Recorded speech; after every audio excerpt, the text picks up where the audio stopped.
Hello, readers. Welcome to Reading in the Middle, the podcast where we dive into middle grade literature. I'm your host, Youth Services Manager at the Cleveland Public Library, Anisha Jeffries, and today I will be talking to Tricia Springstubb. Tricia is an award-winning author known for her captivating, wonderful middle grade books. And she's also known for capturing the heart, wonder, and complexity of growing up. From Moonpenny Island to Every Single Second and the Cody series, her books have become favorites among teachers, librarians, and young readers, and myself included. But this time, we're exploring something new. Her first YA novel, How to Tell a True Story, which releases on April 1st. This powerful coming-of-age story explores the truth, storytelling, and the weight of secrets. When 7th grader Amber Price's brother is hailed as a hero after a devastating fire, she questions everything she thought she knew. As she unravels the truth, Amber must decide. Should she protect the story everyone wants to believe, or risk everything to tell what really happened? And here's something extra special, listeners. Tricia and I both call Cleveland, Ohio, our home. We'll talk about how our city has shaped her storytelling, what inspired this leap into YA, and why books continue to be a powerful force in the lives of young readers. So, whether you're a teacher, librarian, or simply a lover of great books, settle in. This is a conversation you won't want to miss. And now, here's the episode with Tricia Springstubb. Hi, Tricia. Welcome to Reading in the Middle. How are you? Hi, Anisha. I'm wonderful. Thank you for having me here. And let me say one thing before we get started. I know you interview guests from all over, which is one of the things that makes your podcast so amazing. But, we're fellow Clevelanders, and so I feel like I have a little bit of an inside story about you. Those of you who are listening, if you don't know, Anisha is the head of the children's department at one of the most incredible libraries, I'm not kidding, in the world. Yeah. Cleveland Public Library is the People's University. It is an amazing, welcoming, just so, I've never ever requested a book from Cleveland Public Library that they couldn't get from me. And I request tons of books. So I just want to say, do a little tribute to Anisha, my fellow Clevelander, and to her library before we get started. So Thank you. Yes, I grew up in this library. I love it. It's just the main library, the one I work in, will be celebrating 100 years of opening its doors this year. It opened its doors in 1925. Wow. Yes, it is. And I took my kids there, and now we take our grandchildren there. So it's a real tradition in our family. And like I said, a gift to the whole community. And Anisha runs an amazing department. So, Thank you so much. Yeah. I appreciate that. I love your work, Tricia. I mean, you've written picture books. You've written so many amazing middle grade books. I want to know, How to Tell a Story is your first YA novel. And that's coming out, listeners. That's coming out soon. Mm-hmm. And that's exciting. What can readers expect from this new book, and how does it differ from your middle grade stories? Yeah, it's interesting. When I wrote the book, you're true to the story, and you don't really think that much about what shelf it's gonna fit on. But after I finished the book, my editor was like, well, it's upper middle grade. No, it's young YA adult. And I actually am excited because it seems like, and probably as a librarian, you know this, they're talking about a new kind of hinge kind of niche called young teen literature for those kids who are, they've graduated a little bit from, the true middle grade, but they're not quite ready for the heavy dutiness of young adult. And so I think that's where How to Tell a True Story kind of fits in there. Not that I meant it to be that way, but just that's how it came to me. So I'm excited to know that it's something that maybe librarians are looking for and that there's a need for among young readers.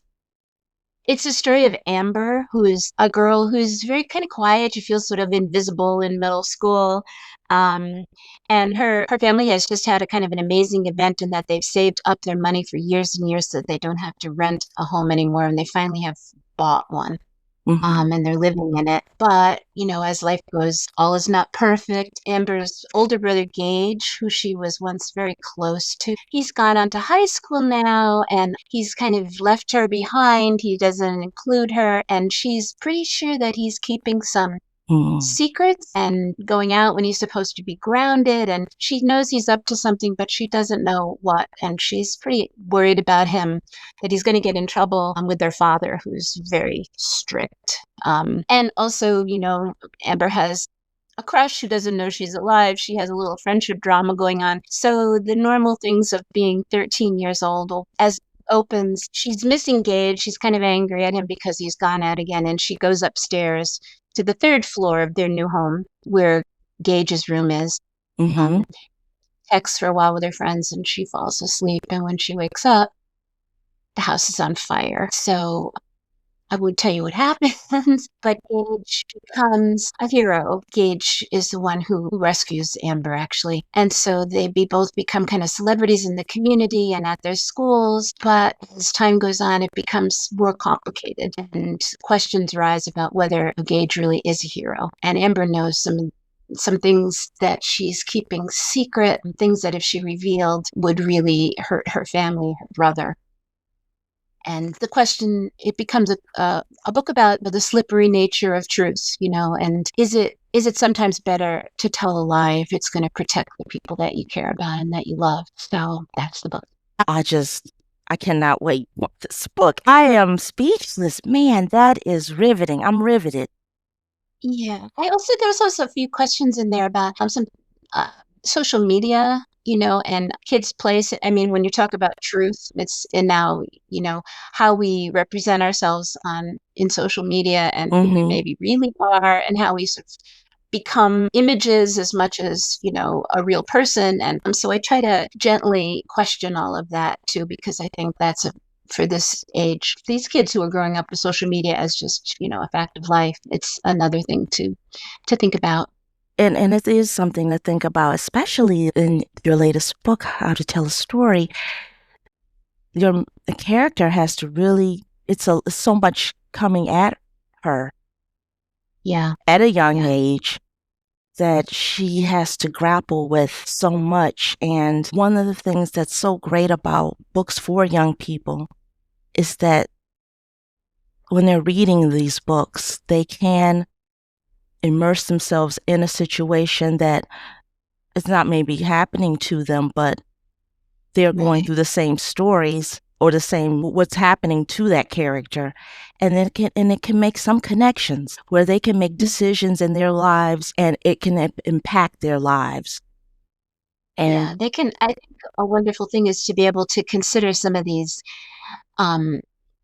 really difficult issues and from a safe distance. That's what a book allows. It's not you, it's the character. And as much as you're walking in the character's shoes, you are, like you say, able to have a little bit of standing back and thinking about it and relating it to yourself in a safe, kind of a safe way. Yeah. Yes. And also, the idea of, for me, when I was that age, reading was a way of knowing that I wasn't alone in the world. There were other people that were going through some of the same things that I might have thought was only me, who was the only one in the youth. Yes. Who had parents who argued, or who had a best friend who suddenly didn't want to be my friend. So to be able to think about those things and to not feel alone is really, I think, one of the gifts of reading. Yeah. It sure is. I mean, your books are often rooted in real life experiences like Fox Street, inspired by your childhood. How do you turn real moments into stories that resonate with young people? I was afraid you were going to ask that. Um, Talking about process is always so difficult for me because I hardly ever know how I did it, even when I'm done. Mm-hmm. But I try to be able to talk about it. You know, it's different with every book. My most recent book, before the one that's coming in April, Looking for True, that grew out of a kind of a question. You know, how can two people look at the same thing and see it so differently, and have Mm-hmm. such different emotions around the same question? So I wanted to write a book with dual narrators who would both be in the same situation but have different takes on it, because I think that's, you know, a big question that we all are grappling with more and more. How can we find things? Can we find things in common, things that we share? When I wrote the book, Most Perfect Thing in the Universe, that's the book that came before that, I was thinking about the differences of the main character is a very shy kind of homebody, while her mother is a very brave scientist who goes off trying to save endangered species. And I started thinking about how, you know, all of us are on different expeditions in life. Some of them are big and dramatic. Some are very small and personal. You know, I come at, you know, being a child and being somebody who's, you know, vulnerable and wanting agency and wanting identity in the world, and yet not quite having all that, and seeing it in very personal terms, but also maybe trying to find some larger themes. So I Yeah. don't really know how I do it. But you do it, and that Yeah, you. I start with these questions or these characters, and then I just kind of write my way into the book. Yeah. So, when you're writing, what advice would you give young writers who want to tell their own stories? I, you know, we all, of course, have stories. When I do school visits, I try to emphasize the fact that, you know, we get ideas and we get stories from things that happen to us, but we also get them from our families. You know, I talk about how Yes. grandmothers were great storytellers, daydreaming, my Mm-hmm. own, you know, what if kind of questions that I ask myself. I think, you know, just being curious, being aware, Mm-hmm. asking questions, observing, and of course, you know, reading as much as possible. You know, I never studied writing. I don't have any degrees in writing. I just really morphed, I think, from being a reader Mm-hmm. into someone who wanted to tell my own stories. And that's how I learned, by reading and absorbing, and then trying to do it myself. Excellent. Excellent. Because, when you wrote every single second, it explores Mm, how we're all connected, sometimes mhm. and often in unexpected ways. And a lot of educators use your book. And how can they use this book to encourage every single second? How can they use that to encourage empathy and meaningful conversations with their students? Do you mean my new book, or do you mean every single second? Every single second. Sorry about Yeah, every single second. That was a hard book to write, and a book that I felt I really needed to write. If you don't know it, it includes a shooting that has a racial base to it. And I wrote it at the time, you know, here in Cleveland, we were dealing with Tamir Rice's death, and there were so many, this that kind of thing was happening that. Hmm. again and again, and I couldn't understand how it could keep happening and why. And so, you know, sometimes I write out of a question like that. I mean, writing for me is a way of trying to figure out the world, figure out where I fit in it and how I think about it. And so I really wanted that book to inspire as many questions as it did answers. I mean, I really hope that my books do provoke discussion. And, you know, that's like, I probably think that's the biggest gift that, as, you know, librarians and writers, that we can give to children, is to make them think and ask questions. Asking questions is important, and sometimes if you can't ask a question, you can always find a book that will help with those answers. Mhm. And your books, balance fun and humor and more serious notes, like you just mentioned. How do you find that balance, especially in stories for young readers? Yeah. You know, I think even for kids who are grappling with huge issues, there's daily life and there's all the questions of friends and crushes and little brothers and sisters who are funny but annoying. And so even though we have these, and all of us, we have very big things going on in our lives. We also have those day-to-day things. And so I always use that too. I mean, I feel like writing for middle grade and even writing for this upper middle grade now that I'm working with, you have kids have two lives going on at the same time. They have this inner life, and then they have all the parts of going to school and being with their friends and texting and seeing what's going on. And so I try to never neglect that. And I think that makes it easier to write about some of these, more just slightly darker things, if we also have the joy of being a kid. One thing I one thing I noticed lately when I was thinking about my books is I always seem to have a little funny sidekick. Almost all the characters have a funny little brother or a sister, or a kid that their mom's babysitting, who will say, hilarious stuff. And so I didn't realize that's kind of like a thing. I have it, I think, in pretty much all my books, from, What Happened on Fox Street through How to Tell a True Story. So that's probably that's like my little, comic chorus always going on too. So yeah, I'm glad that you bring up, that my books have humor, because I always think of my books as being kind of funny or having at least funny parts, and some people only talk about, the more serious things, and I'm like, but yes, remember what Sophie's. So yeah, so I'm glad that you bring that up, because I really, really value laughter and joy. So I never want a book that didn't have both those things in. Yeah. But you do, and it's a balance, and that's so great about about your books.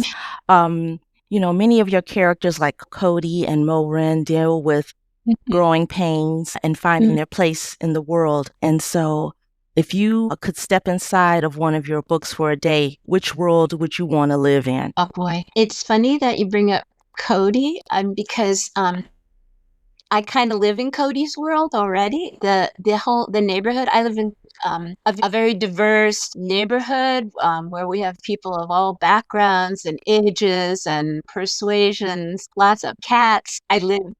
I don't now, but I lived for many years in a side by side, like Cody's friend Spencer does, where, your next door neighbors, you share the porch, you share the backyard, maybe you get along, maybe not.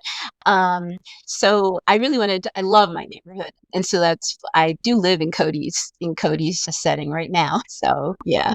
What's the most unusual or funny feedback you've gotten from a reader?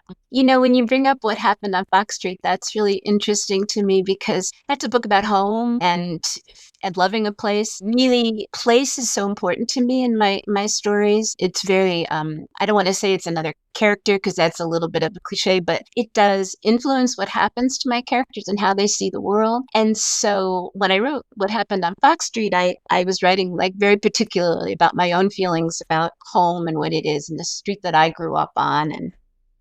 And then I had the wonderful experience of so many readers saying, that's just like the street that I grew up on in St. Louis. Oh, that's just like my street in Brooklyn. Oh, that's like my street in, Sioux Falls, Iowa. So that made me so happy that I was able to capture, a universal kind of feeling of home and place by describing this one specific street, Fox Street. So that was a surprise and a delight for me. Nice. And I mean, this podcast could go on for hours and hours if we talked about all of your books. And I want to just mention Moonpenny Island, because it's full of wonder and self-discovery. And I want to mention that when you have first mentioned the library, all of your books, because I'm a librarian, I see all of your books always in the hands of young people, always being checked out, whether that's a picture book or your middle grade books. And they're just full of just so many wonderful characters, and your themes just touch the lives of young people. For teachers, for educators, what's one thing that teachers and librarians can highlight when sharing like a book like Moonpenny Island with its young readers? Yeah, Moonpenny Island, I'm really happy that you brought that book up too. That is, I think it's called Read Ohio. That was chosen by a group of Ohio librarians who made this amazing toolkit that educators can use the book in their classroom much better than anything that any of my publishers ever made, I'll tell you that. And because Moonpenny is, again, an example of a place that I took that book was inspired by Kelly's Island, which is an island in Lake Erie that I visit often. And it's a quintessential Ohio place, I think. This little island in this great lake, and it's so full of wonder, like you said. So it's got, Ohio was once, not to go all scientific on it, but Ohio was once underneath the sea. And so Moonpenny Island, or Kelly's Island, Moonpenny Island, which is made of limestone, is a treasure trove of prehistoric marine fossils. So you can just scratch the surface there and find all kinds of, amazing coral. And if you're lucky, a trilobite, which is the Ohio State fossil. And so I wanted to write about that, of course, because that's really exciting to me and to kids. Kids are so interested in prehistoric life. And while I was writing, and this is kind of why I said I can never really describe my process very well, I started to research more about trilobites, and I discovered that they were one of the first creatures to develop sight, and that was like eureka. Because one of the themes of the book is my main character starting to see the world not only through her own eyes but through other eyes, to realize, she's not. And I think this is a huge pivotal moment in kids growing up. She's not, the center of the universe. Other people see the world differently from how she does. Everybody has their own sight. And so those two things kind of blended together and became a huge part of the theme of the book. So teachers could use it, as there's a geologist, a paleontologist in it. They could use it to emphasize that. And then they can also move out into these bigger themes. That's awesome. So we're lucky enough to be in Ohio, and so those educators can have a field trip, or they can get some of those rocks and explore. That's when you're young, you always want to explore, and you're absolutely right. I was always intrigued of fossils and anything that was prehistoric. Yeah, and that toolkit, it's on my website. If and like I said, it's just, I had nothing to do with it. It's a gift to me and to readers and to teachers. That was made by Ohio librarians. So wonderful. Yeah. Oh no, that's awesome. Now for your book, and it's coming out, How to Tell a Story is coming out in April. April 1st. April 1st? Okay. No fooling. What do you anticipate your readers will get from How to Tell a Story? Well, it's actually How to Tell a True Story. How to Tell a True Story, thank you. Yeah, which is kind of interesting because another thing that I hadn't quite thought about, but my last book was looking for true, so I seem to be in love with this word true, thinking about what that means. I hope that they'll think about, ask questions like, what does it mean to be a hero? Does it mean that you're super and you're not you, that everything about you is just right? Or can you be a hero, but also maybe make some mistakes, and some bad choices? And is there, this idea of true? I mean, is there only one truth for all of us? Or is there maybe more than one way to be true, one way to look at the world, one way to live your life? So I really hope that kids will think about that. Also, the social media aspects of it. 13-year-olds, 14-year-olds, what a vulnerable age that is. Mm-hmm. And I remember how difficult it was for me to be that age. And I think it's even more complicated for kids now when they have so many other ways of being seen. Mm-hmm. Because of social media. So I hope that maybe kids maybe they'll discuss together some things about, are we using these apps, or are they using us? How can we do these things in a healthy way? Because of course social media can provide lots of community, entertainment, and joy. I don't ever mean to negate that, but we all know that it can have some detrimental aspects for kids and their identities. So just to look at that from more than one angle too. Yeah.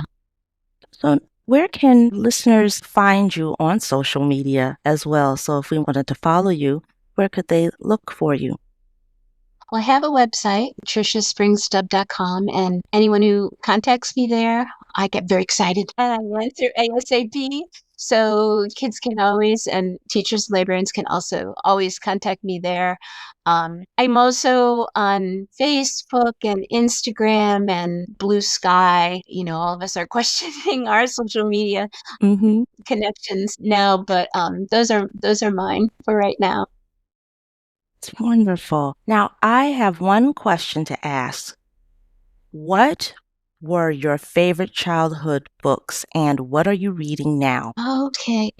Well, I was the kid who went to the library all the time. Nobody guided my reading. Yes, we had 5 kids. We did not have buying books was like an amazing, happened maybe once a year at Christmas. You got your own book. So I was always at the library. And I wish it's interesting because when I had my own kids, I read so many books that I missed when I was a child because nobody said, hey, read this, read this. But I did hit some great classics as a kid. I remember loving Little Women, Nancy Drew, of course. Of course.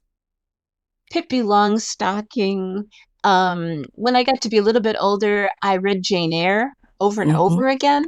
And so I guess books about really strong women, even then, were natural choices for me. Yeah. Yeah. So, but then of course, when I got, like I said, it was such a delight when I got older, when I had my own kids to discover things that I had missed, like the Chronicles of Narnia. Right. Right. Yes. Yes. And now, I read pretty widely. I try to read as much as I can of all kinds of all genres of kids lit, as well as adult, of course. I love Erin Entrada Kelly, who just won the Newbery for science fiction, which is a wonderful breakthrough for that award. I love her work. I love another. She's a Cleveland area author, but she's now moved to Scotland. Shelley Pearsall. Her books. She moved to Scotland? She lives in Scotland. Yes. Oh my gosh. Her husband is British, and they talked about moving there for a long time, and they finally did. Yeah. So she loves it. That is wonderful to hear. She has visited the library in the past. Yeah, she's amazing. She's a good friend. In fact, I'm just reading a draft of a new book that she's working on. The first thing she's done in a while, and it's stellar, of course. So I love all of her work. Whoa. Katie Camillo. Graphic novels. I have been listening to your podcast and Swim Team, Joey Christmas book. I thought that was fantastic, wonderful art. Right now I'm reading The Wild Robot Escapes, the 3rd book in the Wild Robot series. And I was led to that by my granddaughter, who's just turned 9. And those books, she'll say it herself, she's obsessed with them. So I'm having the wonderful experience of reading alongside her, and those are amazing books too. So they are. If you had another hour, we could. We really could. I mean, we could go on and on. I had just had an interview with Emily Bowen Cohen, who wrote and illustrated a graphic novel that I highly recommend called Two Tribes. And it's navigating how she Native American and Jewish and her cultural identity growing up. Not her personally, but the character. But also it does come from part of her life. So I recommend that since, if you want to read another graphic novel, that's a good one to read as well. Hang at them. I have to admit that at first my eyes would skitter all over the page, but now I understand much more how they work. And I'm so appreciative of the art. I mean, they're just it's so expressive. It does so much of the work, and that's it. I'm used to that in the couple of picture books that I've been able to write, but to see it in a long form like that is really just, I can't imagine how they do it. I wish I could. I know, right? Tricia, thank you. I want to thank you again for being a guest on Reading in the Middle. This has just been a pleasure, a wonderful conversation to have with you. I just want to mention, listeners, don't forget How to Tell a True Story will be out April 1st. And this has just been an honor. I hope to be able to see you soon. If you want to come and visit us at the Cleveland Public Library, please do so. I'll be happy to give you a tour. Okay, Nisha. Yeah, I hope in real life we see each other soon too. Thank you We so will. much for all you do, for this and for all you do. Thank you. And that's a wrap on this episode of Reading in the Middle. Thank you to Tricia Springstubb for joining me today and sharing her insights on storytelling, truth, and the connections that shape us. Her first YA novel, How to Tell a True Story, hits shelves on April 1st. And I know it will spark some incredible discussions among readers, teachers, and librarians alike. If you enjoyed this conversation, check out Tricia's other books, including Moonpenny Island, Every Single Second, and the Cody series. And don't forget to support your local library or bookstore, because every great story deserves a great reader. If you're a teacher or librarian, I'd love to hear how you use Tricia's books in your classrooms and libraries. Let's keep the conversation going. You can connect with me on social media or via the podcast. Thanks for tuning in to Reading in the Middle. Until next time, keep reading, keep exploring, and keep sharing stories that matter. See you next time.